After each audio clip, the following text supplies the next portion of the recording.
में आता है, इनके खिलाफ मुकदमा होना चाहिए। हाँ, ज्यादा नहीं, आपको किसी से कोई तकलीफ है तो आप अपना बयान दो कि भाई ये नहीं, उन्होंने ये भी लिया था, चलो हम साथ में बैठ के डिस्कस करते हैं कि आपने सर्जरी किया, उसके बाद क्या हुआ, चलो तो ये जो एप्रन पहने हुए हैं डॉक्टर का, जो इन्होंने ये क्लोथ पहना हुआ है, ये इस व्यक्ति को इमीडिएटली कानून के घेरे में लाना चाहिए। इस व्यक्ति के खिलाफ कानूनी कार्रवाई शुरू होनी चाहिए। और हमारी जो लीगल टीम है, मैं एक बोनाफाइड केस के रूप में अपने लीगल टीम को फॉरवर्ड भी कर रहा हूं कि वो इनका संज्ञान ले। आज ही मेरी नीलेश ओझा जी से बात भी हुई है, और उन्होंने कहा है कि मैंने इस पूरे केस को थोड़ा सा देखा है, और मैं चाहता हूं कि अगर वो सिद्धू जी हमको अप्रोच करेंगे तो हम जरूर इस पर उनको नोटिस भेजेंगे। अब देखते हैं कि सिद्धू जी की तरफ से कौन खड़े हो रहे हैं, क्योंकि सिद्धू जी भी बहुत छोटे खिलाड़ी तो हैं नहीं, वो भी बड़े सेलिब्रिटी हैं, तो वो क्या रिस्पॉन्ड करते हैं। लेकिन हम डॉक्टर माया ने स्ट्रेट अवे कहा कि ये बिल्कुल गलत है। क्या आप भी इत्तेफाक रखते हैं कि इस व्यक्ति ने जो नोटिस भेजा है 850 करोड़ का, ये सरासर एक्सटॉर्शन की श्रेणी में आता है? ये पहली बार मैं देख रहा हूँ कि साइंटिस्ट लोग नोटिस भेज रहे हैं या डॉक्टर लोग नोटिस भेज रहे हैं। पहले होता था डिबेट एंड डिस्कशन। अभी जब से ये महामारी चालू हुआ, अगले को बोलने ही नहीं दो। ये अभी देखिए, ये तो सिद्धू जी तो कहते हैं कि he is not a doctor, not a scientist, cricketer है और थोड़े हॉट हेडेड है। और इनका मैं देखता था नेट प्रैक्टिस में, मैं बहुत साल पहले मैं भी थोड़ा क्रिकेट खेलता था, तो आपको बताया है मैंने। तो इनके साथ मुलाकात बहुत पहले हुई थी। तो जो भी है, जेल भी जा चुके हैं, आपको मालूम होगा। तो ये काफी गार्ड का पानी पिया है, तो छोड़िए इसको। आप देखेंगे ये तो इस टाइप के है जो कि एक्सपर्ट नहीं है। आपके जो बनारस हिंदू यूनिवर्सिटी के जो एक्सपर्ट्स ने शोध किया था, रिसर्च किया था, उसके अगेंस्ट नोटिस चला गया। आपका फार्मा कंपनी ने नोटिस चला गया, आईसीएमआर ने नोटिस दे दिया। अभी देखिए, अब आईसीएमआर जब नोटिस दे सकता है कि रिसर्च ग्रुप को, जो कि Banaras Hindu university is a very reputed university, उसके जो शोध करता है उनको कानपुर के मैथमेटिकल मॉड्यूल को Indian council of medical research उसको प्रमोट करती है। जिस मनिंदर अग्रवाल को हम लोगों ने साबित कर दिया कि वो फ्रॉड है। तो अभी दादागिरी चल रहा है कि उनका टोटल रिसर्च फ्रॉड था, मैथमेटिकल मॉड्यूल फ्रॉड था। उसी व्यक्ति ने कहा था कि 22 जून को 4th वेव आने वाली है। मैथमेटिकल मॉड्यूल मनिंदर अग्रवाल का था कि 22 जून को उन्होंने डेट मुकर्रर कर दिया था कि 22 जून को 4th वेव आने वाला है, और हम लोगों ने चैलेंज किया कि तुम्हारे मैथमेटिकल मॉड्यूल को हम लोग बता देंगे कि वो फ्रॉड है, और फ्रॉड साबित हो गया। हम लोगों ने कई बार उनको संपर्क किया कि डिबेट में आइए, वो भाग गए डिबेट में। हमको याद है कि आईआईटी कानपुर के हमारे जो प्रोफेसर हैं भास्करन रमन, उन्होंने उनको संभवतः कोई पत्र लिखा, उसका कोई जवाब नहीं आया।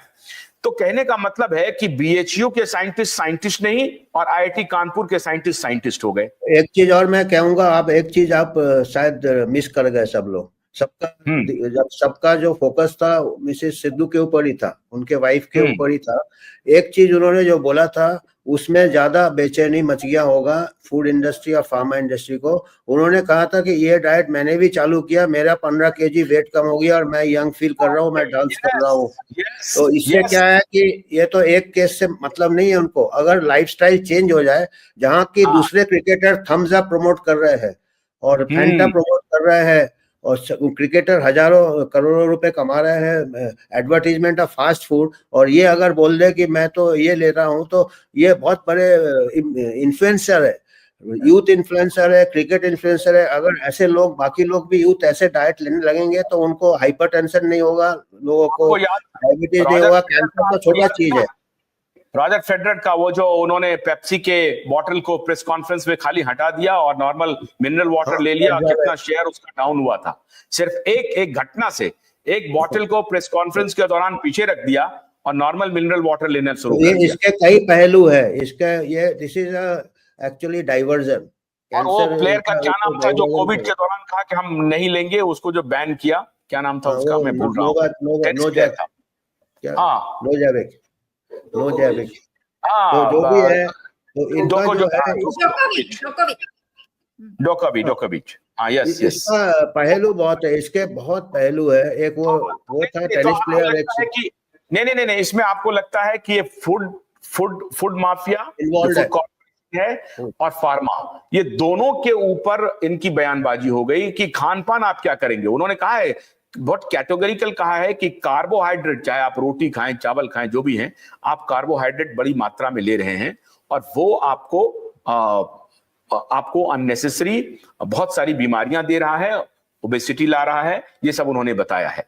तो ये जो इसका मतलब है कि फूड कॉर्पोरेशन पर भी अटैक है और वो माफिया भी जो है एकाएक एक्टिव हो गया है सिद्धू के खिलाफ। बेशक बेशक, उसमें कई लोग हैं, कई इन्वॉल्व पार्टीज है और हमारा आपका फैंटा वाले हैं, क्योंकि सभी शुगर बेस्ड है, क्योंकि उसमें एडिक्शन होता है। शुगर बेस्ड आप चीज खाओ तो एडिक्शन होता है। शुगर के ऊपर आपको मालूम होगा डॉक्टर असीम मल्होत्रा बहुत लंबे समय से कैंपेन कर रहे हैं शुगर के ऊपर ही, और पूरे शुगर इंडस्ट्री पे और पूरे शुगर जो उसके मुतालिक जो दवाई है उसके ऊपर भी, मतलब चीनी को लेकर के तो बहुत जबरदस्त काम कर रहे हैं। ये जनरल हेल्थ के ऊपर अटैक है। It is cancer is a diversion. Cancer का तो इलाज आज तक नहीं है। अभी एक दो केईएम के डॉक्टर मनु कोठारी है और एक लोपा मेहता है, उन्होंने किताब लिखा है the other face of cancer. वो अभी मैं पढ़ रहा हूँ, बड़ा फैसिनेटिंग किताब है कि आप कोई भी ट्रीटमेंट करो, लाइफ एक्सपेक्टेंसी उतना ही होता है। It is a natural process. और कैंसर में काफी सबसे ज्यादा ड्रग्स निकलते हैं और लोग डेस्परेशन में महंगी महंगी दवाइयाँ खरीदते हैं और कीमोथेरेपी देते हैं और पेशेंट का क्वालिटी ऑफ लाइफ और कमजोर हो जाता है। तो ये मैं अभी पूरा किताब खत्म नहीं किया, पर ये बड़ा फैसिनेटिंग किताब है और वो बड़े अच्छे डॉक्टर थे काफी। मनु कोठारी अभी गुजर गए पिछले साल। किताब का क्या नाम है आप बता दें, हमारे दर्शक अगर पढ़ना चाहते हैं। The other face of cancer. The other face of cancer. Is it related with sugar?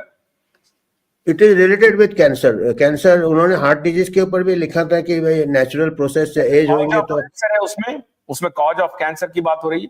Cause of cancer कहा कि उन्होंने इतना इजी नहीं है, इतने सारे फैक्टर्स है, किसी को आप नहीं ये कर सकते। कुछ चीजें मैं सहमत नहीं उनके किताब से, अभी पढ़ रहा हूँ, और कुछ चीजें उन्होंने कहा था कि कैंसर को जैसे हम कॉन्कर नहीं कर सकते जब तक cancer cell, it is a whole body is involve, ये सेल हर जगह चले जाते हैं। तो हो सकता है ऐसे में, अगर हो सकता है, मैं ये नहीं कह रहा हूँ कि है, या मैं सिद्धू जैसे इतना भावुक नहीं हो जाऊंगा, हो सकता है कि ये ऑटोफेजी या शुगर कंट्रोल करने से पूरे बॉडी के शायद कैंसर सेल्स स्टार्व हो जाते हैं। ये थियोरेटिकल बेसिस है, पर इसमें शोध करना चाहिए। मैं ये कहूंगा कि मिलके शोध करें, लड़ाई ना करें। पोलराइजेशन से हम बहुत पीछे जा रहे हैं।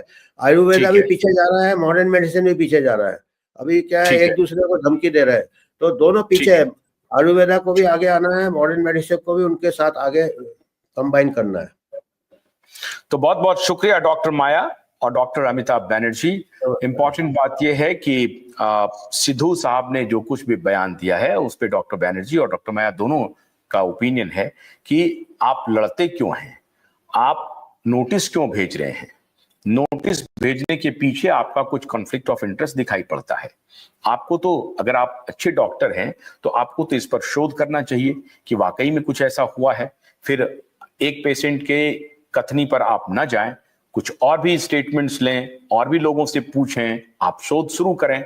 लेकिन आपने नोटिस भेजा, इसका मतलब है कि आप किसी के इशारे पर, किसी के कहने पर, या तो फूड कॉर्पोरेशन या फार्मा कॉर्पोरेशन, उनके कहने पर ऐसा काम कर रहे हैं।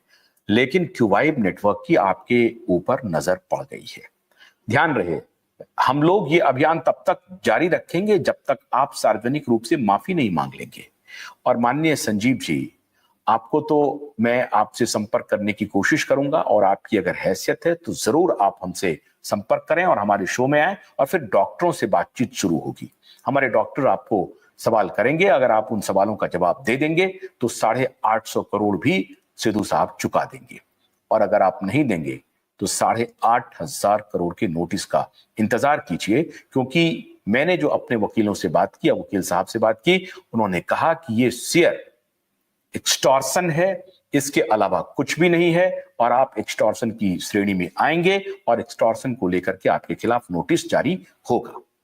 तो बहुत बहुत शुक्रिया आज के इस इंडिया डिबेट में शामिल होने के लिए। आशुतोष को मत दीजिए। नमस्कार।